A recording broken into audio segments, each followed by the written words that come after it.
Hello guys, this is a very important video, and in this video I'm going to discuss with you how you're going to spend from here, this June onwards, June end or July to November. That's the most crucial time. So how you're going to spend that time in the most efficient way. See, every year after the prelims, I notice a pattern that some students become extremely serious and some students become extremely relaxed also. Just that the prelims is over, now we have time.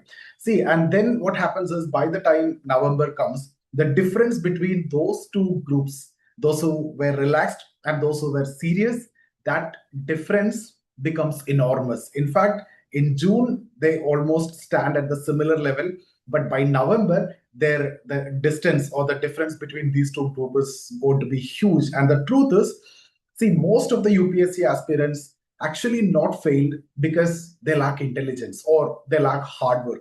Most of them fail because they waste the most important phase of the preparation, and that's the current phase. That is July to December. That is July to November. Okay, by December, everyone start getting that seriousness again. Now the prelims is over. You had some hope. Now the result is came. So those who couldn't clear, now you are relaxed. You have another 1 year time. That's how you will take it.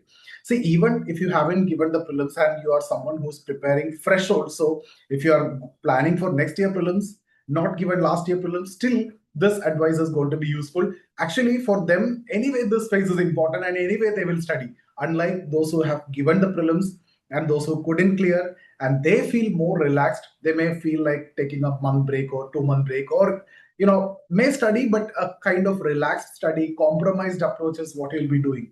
So remember, guys, this 5 months, this July, to November, it's the most important phase of your preparation, and this 5 months is going to build the foundation for your entire mains journey. That's why I tell you, whether you cleared prelims or not, right from day one after the prelims examination, you should be preparing for your mains. And if you clear prelims, you'll be writing the mains.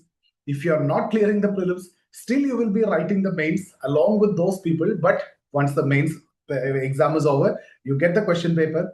Evening, you will be sitting and you will be writing, assuming that you're actually writing the mains. And that's how you will be maintaining that momentum and you will be there in the cycle throughout the preparation. Because if you break the momentum or if you come out of that cycle, then it is going to be very difficult to sink into that again. Because if you take a break and then coming back and then again I need to start everything from fresh, right?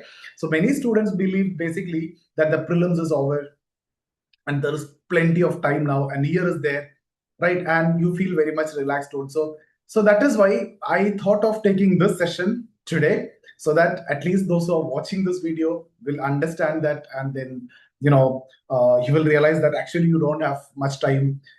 Next year exam is far away. You're not going to think anymore like that. Actually, next year prelims is very close than you think, right? If you have that mindset, the prelims is far away, 1 year is there, that mindset is very much dangerous, guys. Because preparation does not happen in the final 60 days before mains nor before prelims also. The reality is exactly the opposite. Most of the serious candidates, they complete the majority of their mains preparation long before the examination, right? If exam is going to be in August, by December they prepared their mains preparation, they completed their mains preparation. So the final phase is usually after the prelims. It's for revision, it's for testing, it's for consolidation, it's for answer writing and taking multiple mock tests. And that's not the first time learning. So if you are wasting this time, and then from December onwards, you're preparing for prelims. Even if you clear prelims, you don't have time for first time learning. You only have time for revision, answer writing. And if you need to do like that, this is the phase where you need to cover the complete main syllabus, whether it is ethics or your optional or the peripheral areas, which you normally ignore when it comes to the prelims, like Indian society, disaster management, and all internal security areas, right? So what is the topper mindset? Let's start with this. Why this 5 month matter? This is a foundation that you're going to build for your actual mains. See, let me talk about the toppers mindset, because I have seen the toppers, right? I have seen Kiran, who got 43rd rank. He have written 5,000 answers. I have seen Kiran, in fact, after prelims, have written almost 1,000 answers. Sachin, 5,000 answers. You can look at I'll attach the podcast of all these, my mentees. right? So just below this video, I'll attach the podcast of all you can watch, so you can see how they worked during this phase. Actually, this is a phase which changed, them, and that's actually the one which helped them to fetch the mark also. So see, one thing repeatedly that emerge when you see these toppers. You can also watch the podcast. You will also understand. There is no need me telling you. In fact, I am telling you that will simplify your process. That's it. Okay. See, they never treat failure as a break. That's not a time to take break. They treat it as a preparation time. And many successful candidates, they failed earlier prelims. They continued preparing as if they've already writing mains. And that's why in the beginning itself, I told you, whether you cleared prelims or not, you will consider this mains you're going to write. And that is how you will be preparing. So that mindset is very simple. When my opportunity come, I should have no excuse, right? So, and that is a very different mindset, if you compare it with I'll start later, because now I'm not going to write mains. I have enough time, so I'll do at that point of time. No, see, even if you talk about luck, element of luck in this preparation, even that luck also favor only for those who have well prepared, right? So if you are prepared very well, that luck factor may help you. So don't have that mindset of I'll start later. That is not going to help you. And the gap between these two mindset, right? When my opportunity come, I should not have no excuse. I'll grab it and I'll start later. These two mindset, the difference or the gap between these two mindsets are actually deciding the big results. Okay, so what is the biggest UPSC illusion? The biggest UPSC illusion, or the illusion when it comes to UPSC preparation, is I still have time. You think that for the prelims I have 1 year, and I just need to, because I have already completed the syllabus, I've completed revision, I've taken a lot of mock test and everything. Even if I start from December, I'll still be able to make it to the prelims, right? July, you feel comfortable, and then when it comes to August also, enough time is there, you feel comfortable. September, still you will feel comfortable. October also will feel like comfortable. Then suddenly November comes, and then the students realize they have not completed your GS. You still have optional left. Now I have to start your prelims also, and there are a lot of notes making which are pending. Current affairs are pending. Answer writing I have not even done. Revision, now it's only time for revision for prelims. So what looked like abundant at that point of time is actually a very limited time. And that is the misconception that most of the aspirants have. Okay, so let's try to understand the real mains timeline. See, many aspirants, they assume they'll prepare for mains after clearing the prelims. But that is one of the biggest mistake. Let's think practically. Between prelims and mains, how many days will be there? There will be around 88 this year, I think 85 days. That's what I remember. I've done that video, 85 days, how you're going to use it. So let's say 80 to 90 days, you'll get roughly 3 months you'll be getting between prelims to mains. Now, for the result, it may take 15, 20 days. Anyway, 23 weeks, if you assume. During those days, you will be uncertain, but I'm not talking about toppers mindset. They start from next day as if they are going to write the mains. If they write mains, it's well and good. If they don't write the mains, you're prepared for the next mains. As I told you, when opportunity comes, I'll grab it. Okay, that's the mindset. So initial, this, let's say 3 weeks, will have that uncertainty. Your focus won't be there, right? Will I qualify? Will I not qualify? So because of that itself, I would say some preparation, it will be slow. The serious preparation will slow down at this point of time. Now, if you see what is the available time, if you exclude this 3 weeks, hardly you have 60 days. In fact, 2 months only after the result, right? Now, in this 60, 70 days, now you have to prepare for GS1, GS2, GS3, GS4, your essay, and your optional paper 1, optional paper 2. Is it practically possible? It's practically impossible if you are supposed to prepare from the beginning, right? So that's why I told you the mains preparation cannot begin after the prelims. It have to begin before the prelims, right? Not even before the prelims. 6 months before the prelims, you should be completing the mains.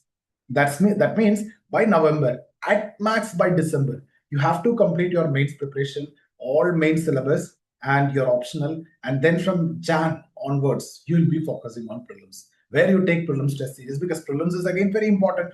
Clearing that is what matters. Otherwise, whatever preparation you have done for mains is of no use also, right?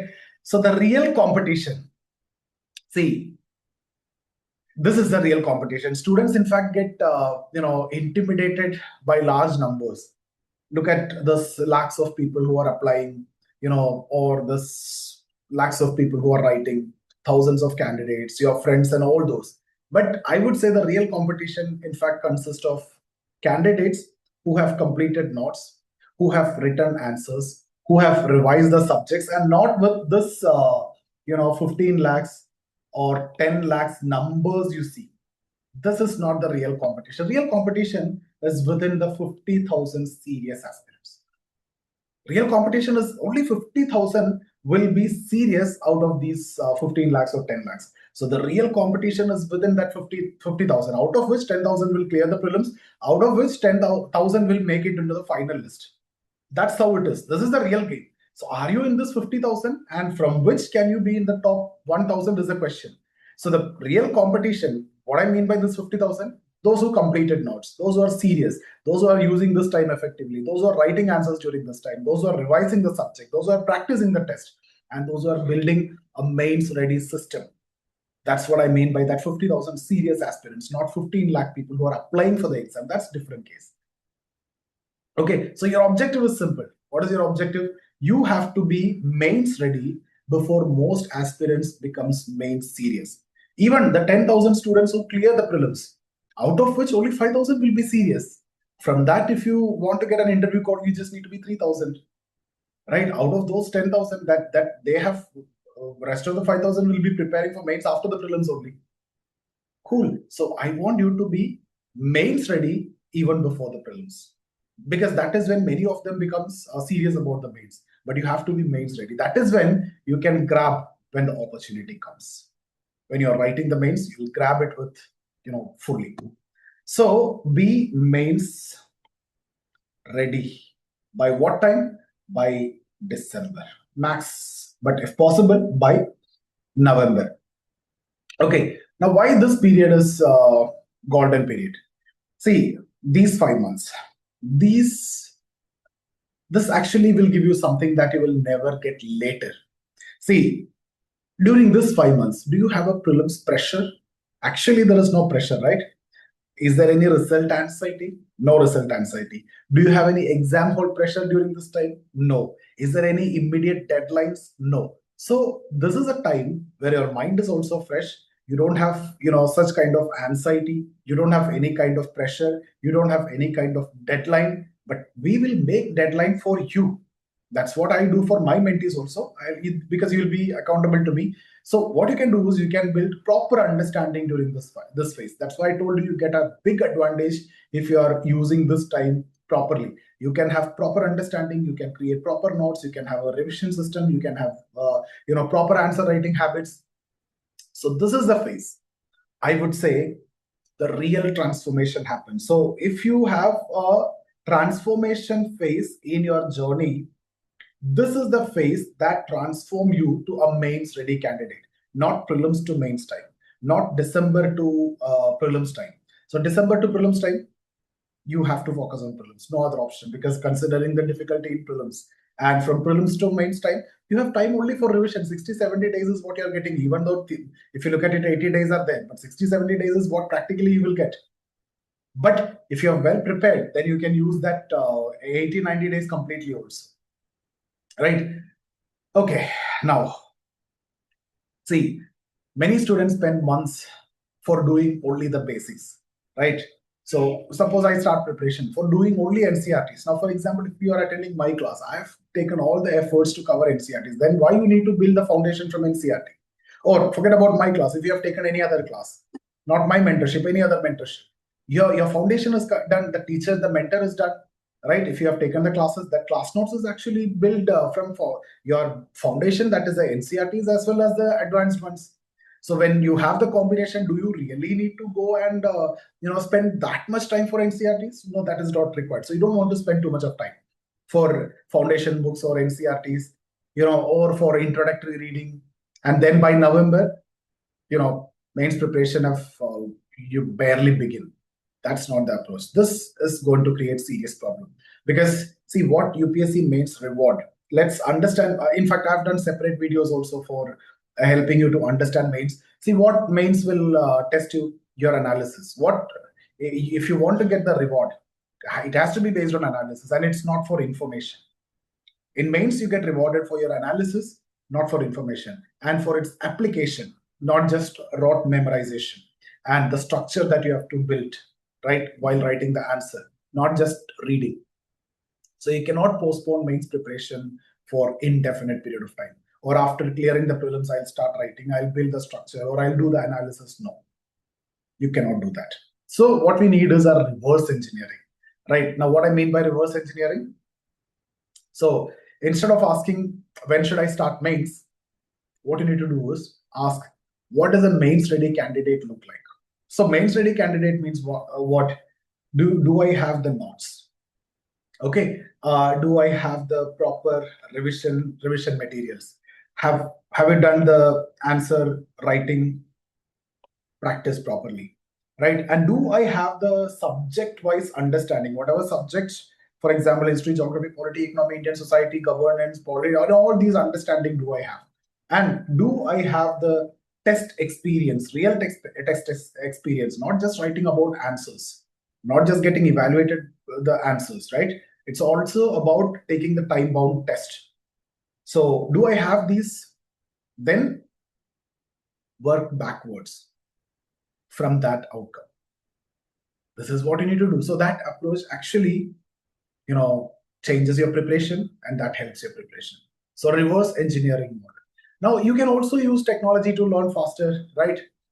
For example, see, some concepts if you take earlier, maybe it used to take a lot of time. A good teacher only can help you to make you understand. But for example, if you see Gini coefficient, right, inclusive growth, MSP, fiscal deficit, carbon markets, you do not need to spend weeks for searching for explanation or want to go to a proper class or a mentor or a teacher to understand. You can learn these concepts now very quickly. Knowledge is free, knowledge is everywhere. So you can understand it. You can again return to the mains topic, and the focus should always remain that your mains preparation first, right? And then during that period itself, you can have the conceptual understanding, conceptual clarity. Even when you prepare for your mains, you will come across all these. You'll come across the term fiscal deficit. Now the technology is going to help you in that, AI or whatever, easily in your fingertips. It's there, right? And any topic, Gini coefficient, there itself you can clear that along with mains preparation. That's when it makes integrated preparation also. So what is going to be a 5-month goal? See, let's make the objective crystal clear. Those who are following me, this is like the way I mentor my actual mentees. I'm telling you honestly, by November, guys, you should have completed all your GS papers. So by November, make this plan, complete all GS papers. Okay, all the 4 papers, complete both your optional papers, right? And you should have developed answer writing competence, and your papers, your questions, your answers must have been seen by your mentor, got it evaluated, and you get that answer writing competence. That means that will give you confidence. So these are going to be your 3 primary goals by November. Have you completed your GS subjects completely? Have you done your optionals? Have you developed that answer writing competence? No need of perfection. You don't want to be a perfectionist. No need to master this. Just complete this. Can I complete the paper? Can I write the answers? Have you developed that answer writing competence? This is what matters. Okay. Now, a practical framework. See, what we can do is you can take 1 subject twice also, or 2 subject also. Let's say July. So what I can do is, see, I can take GS1. Now, when we talk about prelims later, I'll tell you one day history, another day polity. So that not another day, in one day you can divide 2 subjects. But here in GS1 itself, since you have 3 subjects, let's focus GS1 in July, GS2 August, GS3 in September, and October GS4. So you have in 4 months we can complete 4 GS papers. November we are going to do the revision of all these. Now in the first 2 months your optional one, next 2 months your optional 2. Sorry, not optional 2, optional paper 1 and optional paper 2. Okay, so by 4 months you have completed all your GS papers, you have completed both your optional.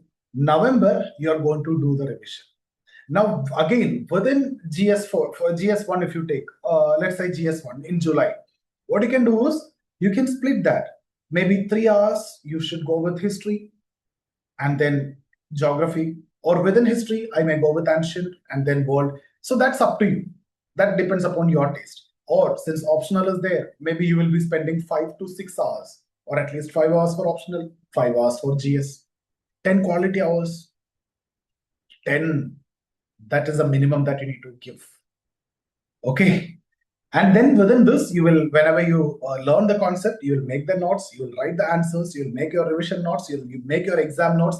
I've told you how you make that pyramid for, when you read, you will make that 1 page your revision note, you'll make your exam notes. So you keep doing like that, and then you'll be done.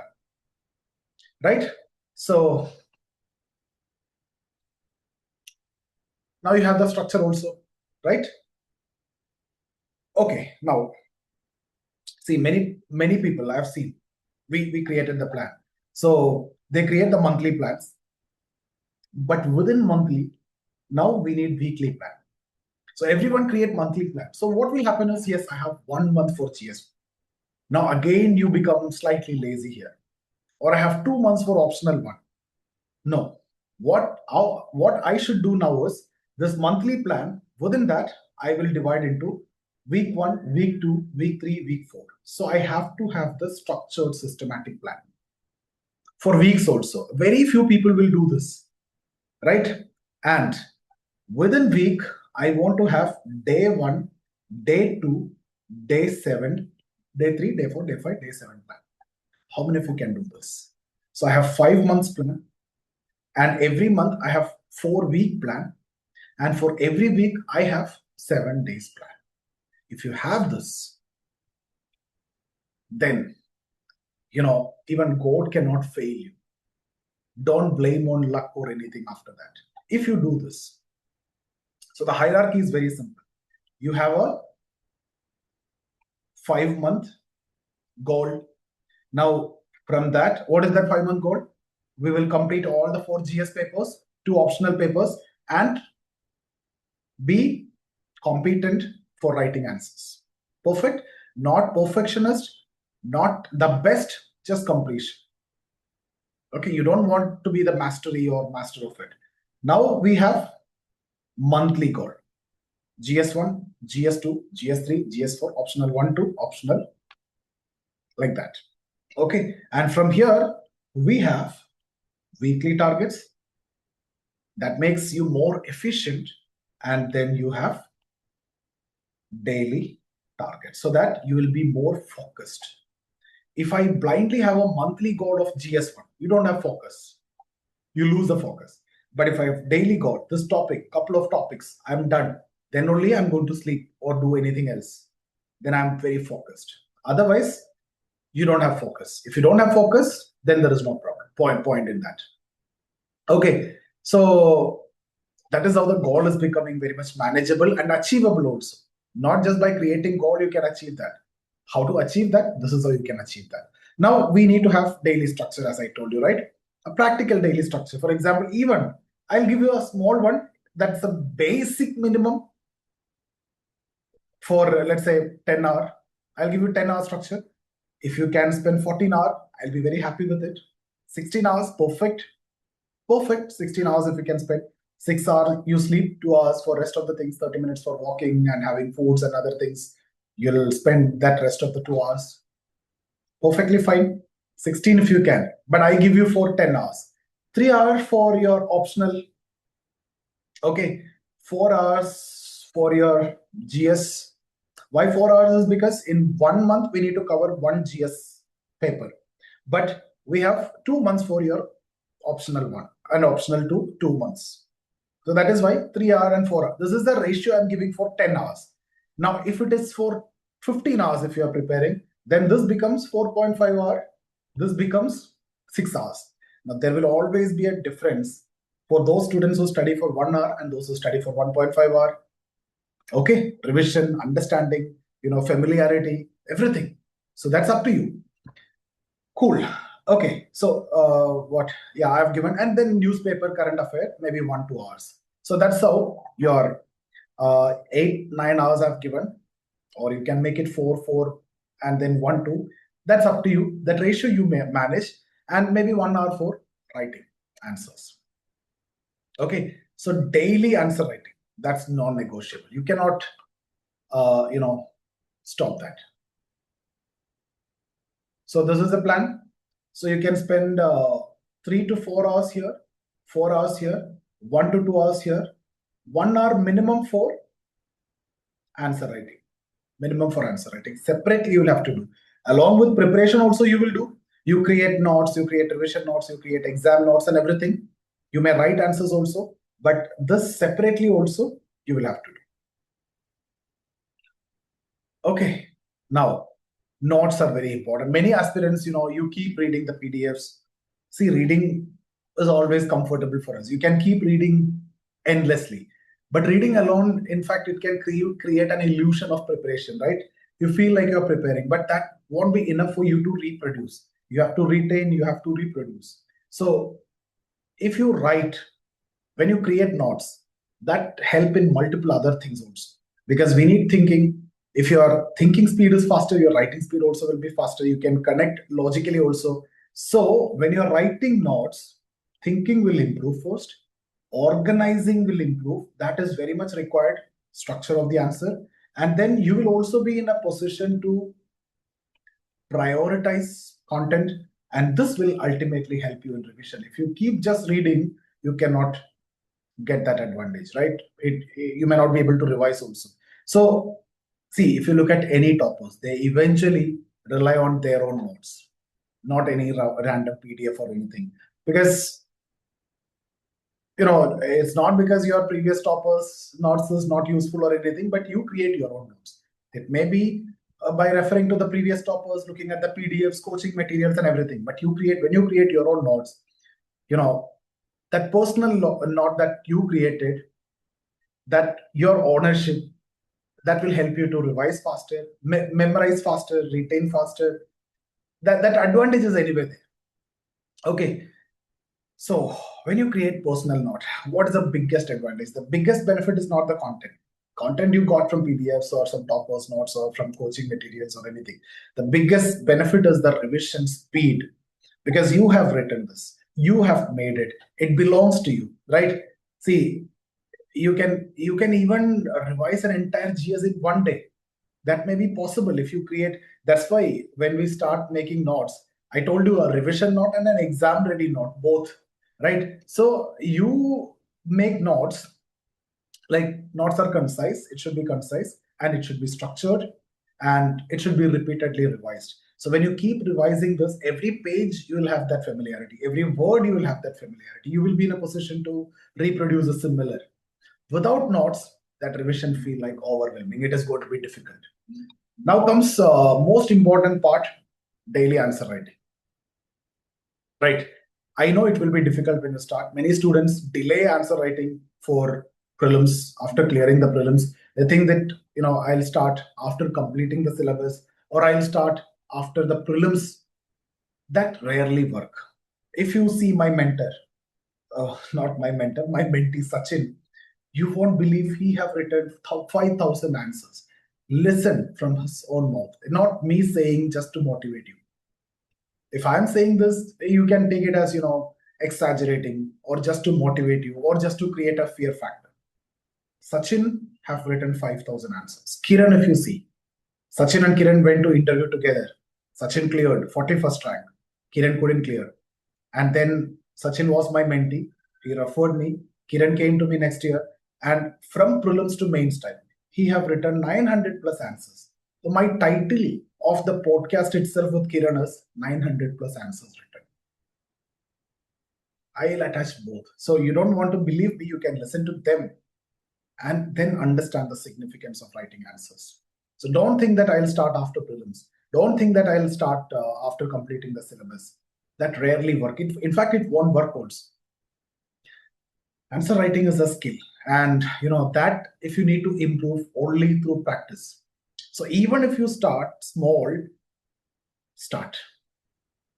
Right? If you cannot write two answers on one day, just write one, right? And then you keep improving, because one day initially it will very difficult. So just write one. Initially it will be difficult. So even if you feel writing one answer is difficult, just start at least the introduction. If that feels difficult, you look at toppers copies and then get that motivation, get that understanding and start writing. But you have to start. If you are someone who feels such kind of problem in writing answer after prelims, how you're going to correct it if you cannot correct it now? So 1% improvement a day. Guys, after 100 days, you will be an entirely different person. After 200 days, you'll be, if I'm not even talking about compounding. After 200 days, you'll be a 4 times better person that you were before. And we are talking about, 1 year. We have 300, 400 days. So it'll be 8 times better if you continue doing the process. Just that consistency is very important. Forget about 5,000 answers, guys. Can you do this? Sachin did 5,000 answers. He got 41st rank. Because no, not even God can fail him. That when you prepare to that level, UPSC cannot fail him. God cannot fail him. He is bound to succeed, because that's the kind of effort. Now, question is, can you write at least 500? We have, for the next mains, we have, let's say, 400 days are there. Out of which for prelims, 3 months you may not be able to write. So assume 300 days are there, or 250 days are there. 2 answers per day. Can you write 500? Minimum 500 can you write? Even if you need to write 500, you need to write from now onwards 2 answers per day. Okay, so this is a target. Forget about that. At least this phase, we have 5 months. In this 5 months, can you write 500 answers? That means monthly 100 answers. Means daily 3 answers. Can you write 3 answers a day? I told you spend 1 hour for answer writing. Can you at least write 3 answers? In fact, when it comes to mains, 10 marker, you have to write in 7 minutes. So 20 minutes, 21 minutes is where you need to write 3 answers. I've given you 1 hour. And if I need to write 15 marker, 12 minutes. So 36 minutes is what you get for writing 3 answers. I've given you 1 hour. Can you at least do that now? Now forget about time-bound answer writing and everything. That we can do later, but write answers. Perfect. So 500 answers. Even optional also combined, including optional. And I know when I say that, you will start writing maximum from optional, because that is where you'll be more comfortable. Because see, why it is important is because that, your writing will improve through repetition. As I told you, it's a skill. You need to keep repeating it, and not by understanding theory, not me teaching about introduction, conclusion, body. You cannot improve. The first answer will be pathetic. It will be poor. But the 20th answer, that will be much better than the first answer, even if it is still average compared to the toppers. But 100th answer will be much better than from where you start. 500th answer, you'll be really good. That I can guarantee you. Right? See, improvement is inevitable when you do that constant practice and when you put that effort. It is inevitable. It has to come. Cool, guys. So now, see, topper copies are available. Right? That's not because of extraordinary content, but you will get an idea about the structure, about the flow, about how they present, and how they fulfill the demand of the question. So mainly what we need is demand of the examiner. So you will understand how these toppers have addressed the demand of the examiner in that particular question. And you will also get to know how I'm not talking about learning or memorizing from their papers. I want you to get these skills, how they presented the answer. Can I present it that way? How the answer is flowing like a river, if it is. In that particular answer, can I do like that? How they structured. their answer. So when I say toppers copy, means it's not the content you are going to reproduce or mug up. I give you better content, guys. I give you better structure, also demand everything. I'll also help you to understand. But for you to do the work, when I analyze toppers copy, I'm not doing it for the content.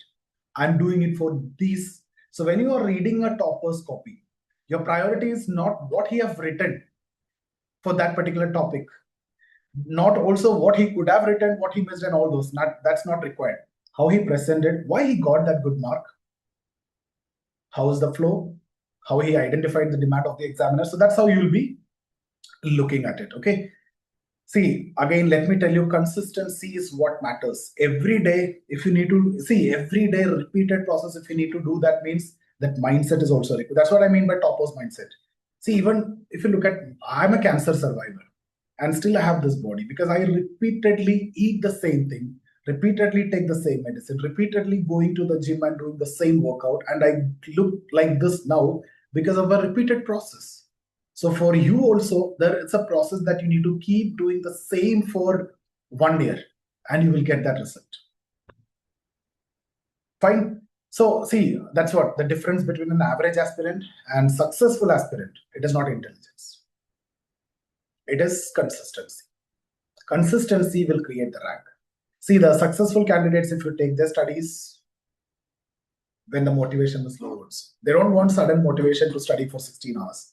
If I study for 12 hours, means consistently I study for 12 hours. It's not that one day a peak of 18 hours, another day 3 hours, or another day I won't even study.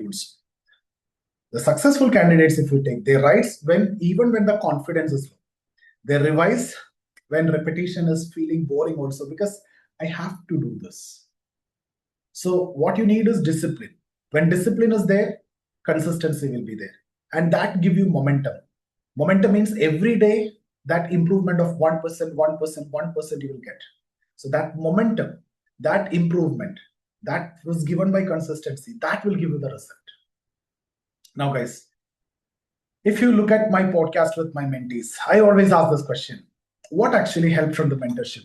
Is it the guidance or the direction? Is it the evaluation, or is it the feedback, or is it the one-to-one session, or accountability that you have with me? Because you will be accountable. At least one way or the other, you are afraid of me, right? Somehow, because, or you are closely attached with me, and otherwise, what so will think about me, despite he doing this and he's giving one-to-one calls and giving time and everything. So you will be accountable. So what matters more? Even in mentorship, if you are my mentee, you will definitely be held accountable. Otherwise, also you have to be accountable to yourself, your family, or whatever, your mentor, your friend, your partner, whatever. Then you will do really good. So most of the people basically overestimate self-discipline. But what I want is create that accountability. For that, you don't want a mentor. If you have a mentor, well and good, the best if you get people like me, right? Because we keep you accountable. It can be friends, good friends. It can be study partners, roommates, or even it can be tracking sheets. You can track your progress yourself. No need of a mentor tracking that. Or it can be a weekly review, but make yourself accountable. You commit to a topic, complete that topic. The more accountability you build, the more likely you are, going to be consistent. So the more consistent you become, the more chances that you'll be there in the list. So that's what I want to tell you. So guys, next 5 months, these are not waiting periods. These are not time for entertainment. These are not relaxation period. These are not, in fact, transition period also. They are the most crucial phase of your preparation. This is your preparation period. As I told you, 5 months, out of which 4 months, GS1, GS2, GS4. I have given you monthly target, and 2 month, one optional 1, paper 1, 2 month, optional 2. So 4 months, you're completing 4 GS and 2 optional, 1 month revision, and be and competent in answer writing. I've given you weekly schedule also that you need to plan. I've given you daily split up also. What more, guys? This is what I give to my mentees when they pay 50,000 to me. Okay, I've given it free of cost. Just that what's the difference is they will be accountable to me. You can make that accountability to yourself also. So the candidates who are going to use this July to November properly, they will have that level of confidence when you're going to your prelims also and when you're going to your mains also. See, you will go to prelims with that confidence because you're very well prepared for mains. During your prelims preparation also, that confidence will be reflected. When you're writing the exam also reflected. And after prelims also, you will be the most confident person out of that 10,000 who's going to write. Because majority of them will start after prelims. I told you, not all 15 lakhs are serious, 50,000 are serious. Those who are clearing the prelims also, out of 10,000 or 13,000, half will be very serious. They have done all these. So your competition, if you do all these, your competition is just within that 5,000, not even 50,000. I hope you understood this. Just don't tell that UPSC competition is within 5,000. If you belong to that 5,000, your competition is in that 5,000. And then it is very easy for me to take you. So if you are someone who's wasting these months, then you have to try for catching up. A lot of tension, a lot of pressure that you're going to see during December onwards. So build your notes, complete your subjects as I told you, write answers, be answer writing competent, practice consistently, improve 1% a day. And by November, make sure that you're not merely preparing for UPSC. You have to ensure that you are mains ready. That is when the opportunity comes, I'll straight away grab it. Right? Because the real ranks are not built between prelims and mains. The real ranks are made or built in the months that most aspirants underestimates and they are busy with something else. You put all your effort, and that is this July to November or December. So do well, guys. I see you in the next video. Thank you so much. If you are looking for any mentorship or classes or test series, get in touch with our team. See you there. So this is the contact details. This is a Civil 360 contact. And if you want to talk to me personally also, so this is the number. So see you guys. Thank you.